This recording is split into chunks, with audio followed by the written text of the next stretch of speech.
नमस्कार, हिमाचल न्यूज में आपका बहुत बहुत स्वागत है। चलिए शुरू करते हैं आज की 10 फटाफट बड़ी खबरों से। मंडी में कंगना रनौत को मिलेगी बड़ी टक्कर। कांग्रेस पार्टी की इच्छा है कि पूर्व मुख्यमंत्री स्वर्गीय वीरभद्र सिंह के बेटे राज्य सरकार में मंत्री विक्रमादित्य सिंह मंडी से लोकसभा का चुनाव लड़ने में हामी भर दें। खबर है कि विक्रमादित्य सिंह भी चुनाव लड़ने का जोश भर रहे हैं। उनकी मां प्रतिभा सिंह ने पिछला चुनाव मंडी से ही जीता था। पिछले कुछ दिनों से अपने तेवर से विक्रमादित्य सिंह ने भाजपा की मंडी से प्रत्याशी और अभिनेत्री कंगना रनौत की मुश्किलें बढ़ा रखी है। हिमाचल में इतिहास रचेगा विधानसभा उपचुनाव, विरोधी नेता भी एक दूसरे को देंगे साथ। हिमाचल में होने वाला विधानसभा उपचुनाव इस बार नया इतिहास रचेगा। राजनीति में एक दूसरे के धुर विरोधी माने जाने वाले नेता एक साथ मंच से अब न केवल रैलियों को संबोधित करेंगे बल्कि अपने विरोधियों के लिए वोट मांगते भी नजर आएंगे। हिमाचल में पहली बार 6 विधायकों ने पद से त्याग पत्र दिया है, जिससे उपचुनाव हो रहा है।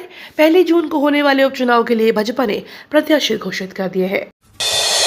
एक पप्पू दिल्ली में और एक हिमाचल में, विक्रमादित्य पर कंगना का तर्ज। हिमाचल प्रदेश के मनाली में भाजपा की लोकसभा उम्मीदवार कंगना रनौत मनाली पहुंची, जहां उन्होंने पूर्व मुख्यमंत्री स्वर्गीय वीरभद्र सिंह के बेटे राज्य सरकार में मंत्री विक्रमादित्य सिंह पर जमकर निशाना साधा। भाजपा प्रत्याशी कंगना रनौत ने कहा कि एक पप्पू दिल्ली में है तो एक पप्पू हिमाचल में है। कंगना ने कहा कि मनाली का बच्चा हर जनमानस मेरा है। नवरात्रि में देवी की पूजा होती है, लेकिन ये कांग्रेसी मुझे कलंकित कर रहे हैं। गगरेट सीट को लेकर दुविधा में कांग्रेस, प्रत्याशियों के समर्थन और किया शक्ति प्रदर्शन।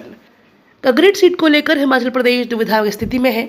पार्टी हाईकमान भी इस सीट पर किसी तरह की गड़बड़ नहीं करना चाहता, इसलिए बार बार चुनाव पर्यवेक्षक गगरेट में भेजे जा रहे हैं ताकि सही अंदाजा लगाकर सीट जीतने वाले उम्मीदवार को टिकट दिया जाए। इसी कड़ी में उद्योग मंत्री व विधानसभा चुनाव प्रभारी हर्षवर्धन चौहान, सह प्रभारी विधायक अंदौरा मलिंद्र राजन, ज्वालाजी विधायक संजय रत्न व चिंतापूर्णी विधायक सुदर्शन बबलू ने गगरेट के कार्यकर्ताओं की नब्ज टटोली। पीएम मोदी के दूसरे घर, हिमाचल में दांव पर दिग्गजों की साख। लोकसभा की 4 सीटों वाले छोटे पहाड़ी राज्य हिमाचल में दिग्गजों की साख दांव पर है। नरेंद्र मोदी के दूसरे घर हिमाचल में चुनावी जीत को लेकर खुद पीएम मोदी की प्रतिष्ठा का सवाल है। इसके अलावा दुनिया की सबसे बड़ी राजनीतिक पार्टी के मुखिया जेपी नड्डा भी हिमाचल से आते हैं। ये चुनाव उनकी लोकप्रियता और सियासी कौशल का भी चुनाव है। कम आयु में देश की राजनीति में बड़ा नाम कमा चुके केंद्रीय कैबिनेट मंत्री अनुराग ठाकुर के सामने भी चुनावी जीत का सिलसिला बरकरार रखने की चुनौती है। 350 रुपए का रसोई गैस सिलेंडर 1000 में क्यों? प्रदेश कांग्रेस अध्यक्ष और सांसद प्रतिभा सिंह ने कहा कि प्रदेश के 4 लोकसभा और 6 विधानसभा उपचुनाव कांग्रेस के लिए महत्वपूर्ण है। यह चुनाव परिणाम प्रदेश की भावी राजनीति की दिशा और दशा तय करेंगे। प्रतिभा सिंह ने कहा कि कांग्रेस देश में लोकतंत्र की रक्षा की बहुत बड़ी लड़ाई लड़ रही है। देश भाजपा की तानाशाही और जन विरोधी नीतियों से परेशान है। जांच एजेंसियों का दुरुपयोग कर भाजपा अपने विरोधियों को जेल में डाल रही है। कांग्रेस सरकार नहीं चाहती हिम केयर योजना चले। भारतीय जनता पार्टी ने कहा है कि हिमाचल प्रदेश की जनता के लिए दुर्भाग्यपूर्ण है कि राज्य की सबसे बड़ी स्वास्थ्य लाभ योजना हिम केयर को सरकार द्वारा बंद कर दिया गया है। यह सरकार की साफ मंशा दिखाती है कि यह पूर्व सरकार की सभी जन कल्याणकारी योजना को बंद करना चाहती है। भाजपा संसदीय क्षेत्र प्रभारी और पूर्व मंत्री सुखराम चौधरी और प्रदेश उपाध्यक्ष व पूर्व मंत्री राजीव सहजल ने यह आरोप लगाए हैं। उन्होंने कहा कि हिमाचल प्रदेश में हिम केयर योजना के तहत प्रदेश में 278 अस्पताल पंजीकृत है। हिमाचल के शिमला में भारी ओलावृष्टि, तूफान से 40 दुकानों की छतें उड़ी। हिमाचल प्रदेश में मौसम बदला है। सूबे के ऊंचाई वाले इलाकों में जहां हल्की बर्फबारी हुई है, वहीं आंधी तूफान से भी परेशानी हुई है। हिमाचल के कुल्लू, कांगड़ा सहित कुछ इलाकों में हल्की बर्फबारी हुई। मंडी जिलों में बारिश शुरू हुई है।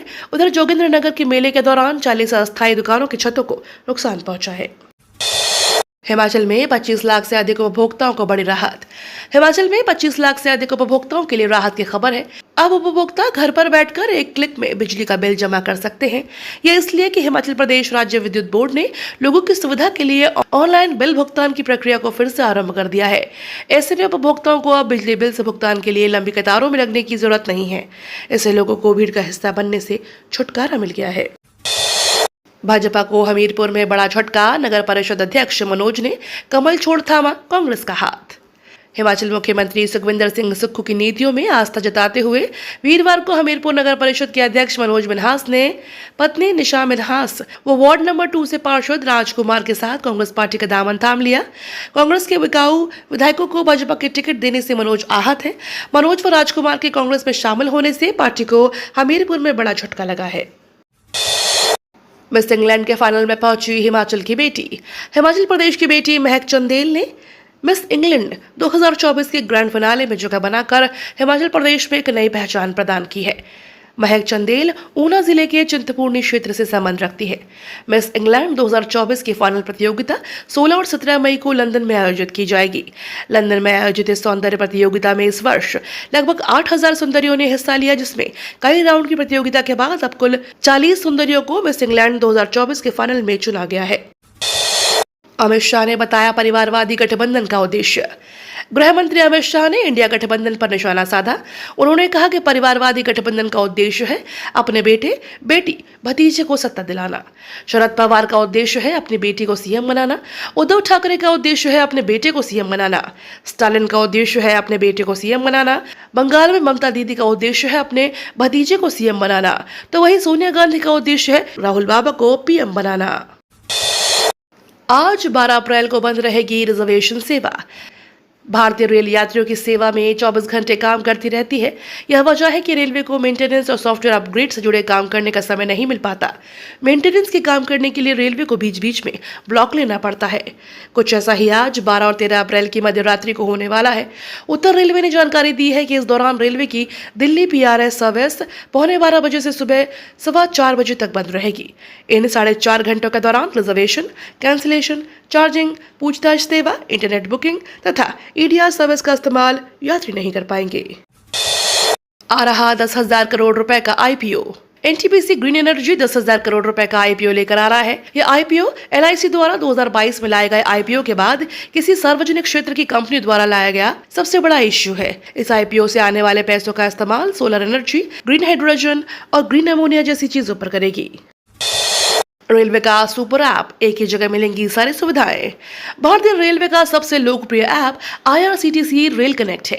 इसके अलावा भी कई ऐप रेलवे चलाती है। अब इन सभी को एक ही जगह लाया जा रहा है। एक सुपर ऐप विकसित किया जा रहा है। इसके जरिए आप टिकट बुकिंग और ट्रेन की ट्रैकिंग जैसे कई सारे काम एक ही जगह कर सकेंगे। लोकसभा चुनाव से पहले ही इसे लॉन्च करने की तैयारी भी है। इसके अलावा भारतीय रेलवे टिकट रिफंड के लिए 24 घंटे की सर्विस भी शुरू करने जा रही है। ये तो थी आज की 10 बड़ी खबरें। डेली खबरों से अपडेट रहने के लिए चैनल को सब्सक्राइब करना बिल्कुल ना भूलें।